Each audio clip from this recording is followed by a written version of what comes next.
नमस्कार मित्रांनो, आपल्या यूट्यूब चॅनलवरती आपले पुन्हा एकदा स्वागत आहे। मित्रांनो, लाडकी बहीण योजना अंतर्गत आपले जर पैसे आले नसतील किंवा काहींचे पैसे आले असतील तर कमेंट बॉक्समध्ये कमेंट करून कळवा। ज्यांचे पैसे आणखी आले नाही तर 29, 30 आणि 31 या तारखेपर्यंत ज्या महिलेचा फॉर्म अप्रूव्ह होईल तर त्यांना 3000 रुपये मिळणार आहे। तर आपला फॉर्म हा DDP मार्फत लाडकी बहीण योजना इनेबल टू DDP या मार्फत आपला फॉर्म हा अपडेट आहे किंवा नाही हे बघण्यासाठी तुम्हाला एका वेबसाईटवर जायचं आहे। ती वेबसाईट कोणती आहे ते तुम्हाला आपण ह्या व्हिडिओमध्ये सविस्तर सांगणार आहोत। तर मित्रांनो, सर्वात आधी तुम्हाला गुगलवरती यायचं आहे। गुगलवरती आल्यानंतर NPCI ही वेबसाईट तुम्हाला सर्च करायची आहे। सर्च केल्याच्या नंतर सर्वात वरती जी वेबसाईट आपल्याला दिसत आहे या ठिकाणी तुम्हाला क्लिक करून घ्यायचं आहे। क्लिक केल्याच्या नंतर तुमच्या पुढे ती वेबसाईट ओपन होईल। ओपन झाल्याच्या नंतर तुम्हाला इथं कंझ्युमर दिसत आहे। कंझ्युमर ठिकाणी तुम्हाला क्लिक करायचं आहे। कंझ्युमर ठिकाणी क्लिक केल्याच्या नंतर इथं तुम्हाला भारत आधार सीडिंग इनेबल असं तुम्हाला पाहायला मिळणार आहे। तर या ठिकाणी तुम्हाला क्लिक करायचं आहे। येथे आल्याच्या नंतर रिक्वेस्ट फॉर आधार सीडिंग या ठिकाणी क्लिक करून घ्या। क्लिक करून घेतल्याच्या नंतर इथं तुम्हाला 3 नंबरचा ऑप्शन पाहायला मिळत आहे।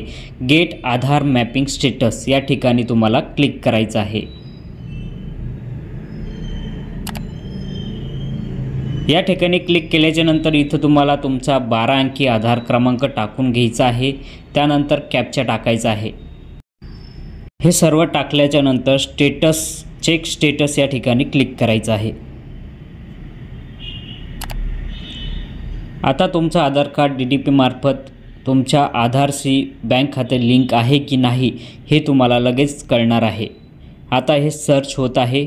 सर्च झाल्याच्या नंतर लगेच तुमचा आधारला कोणता मोबाईल नंबर लिंक आहे ते तुम्हाला इथे दिसेल। त्यावर तुम्हाला OTP येईल। OTP इथं तुम्हाला टाकून घ्यायचा आहे।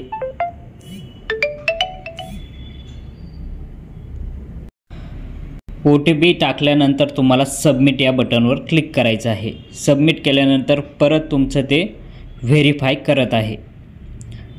तर इथं तुमचा आधारला कोणता मोबाईल नंबर लिंक आहे ते तुम्हाला इथं दिसणारच आहे। त्यानंतर तुम्हाला यावर OTP येईल। OTP आल्यानंतर आपला आधार बँकेशी इनेबल्ड फॉर द DBT या मार्फत तुमचं कनेक्ट आहे किंवा नाही सर्व डिटेल्स तुम्हाला इथं दिसणार आहे। तर इथं तुम्हाला मॅपिंग स्टेटसमध्ये इनेबल्ड टू फॉर DBT मार्फत तुमचा बँक खात्याशी आधार कार्ड लिंक आहे हे तुम्हाला चेक करायचं असेल तर तुम्ही ह्या सोप्या पद्धतीने इथे चेक करू शकता। मित्रांनो, आपल्याला हा व्हिडिओ आवडला असेल तर इतरांना शेअर करा। चॅनलवर नवीन असेल तर चॅनलला सबस्क्राईब करून घ्या।